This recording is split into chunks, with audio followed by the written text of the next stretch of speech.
isisingit niya ang Quadcom! Ikaw, Fernandez! Bayaran ka!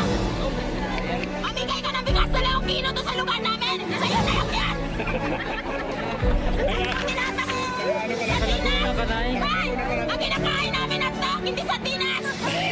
Ay, ikaw ba yun? Ikaw yun! Ikaw yun! Ang kinakain na hotdog! Ikaw pala yun! Bakit ka natin sardinas? Di ka nahiya, magbigay ka ng 3 kilong bigas, 3 pirasong dilata! Tapos kung makasabsat ka dyan sa Quadcom, akala ko mo kung sino ka! Tama na mga boso! Tama na pagkikipit! Sagad hanggang bulan.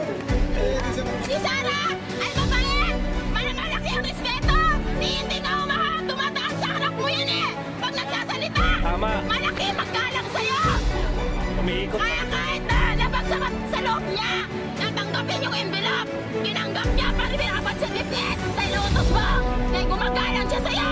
Tapos ka nang gagawin mo kay Sarah! Demonyo ka! Yun! Kita na kita! Duterte! Duterte! Duterte! Duterte! Sana next president! Sana Duterte for next president! Sara Duterte, next president! Sara Duterte, next president! Sara Duterte, next president! Sara Duterte, next president! Ate, thank you, thank you. Maraming salamat. Okay, lipat na. Salamat, ate. Sasabihin niyo, walang human rights defender! Si Duterte ay pinahihingin niya ang human rights! Human rights ang iniingatan niya!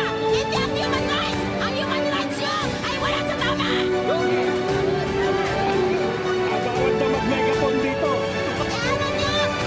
Ikaw ang Timeros! Asan ang pera namin sa pilit? Ibalik mo! Yun!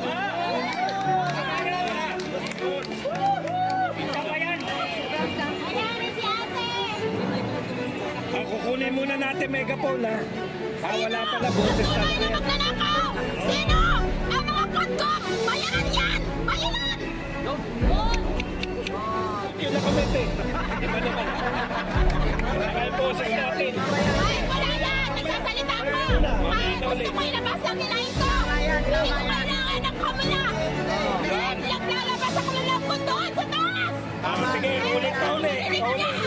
Para mamatansik niya! Yeah. BBM! Ganon din Lord! Ganon din! Nasa abroad siya ate. Pagbalik na lang. Tubig, tubig, tubig. Tubig po, tubig. Sige yung tubig. Ate, thank you.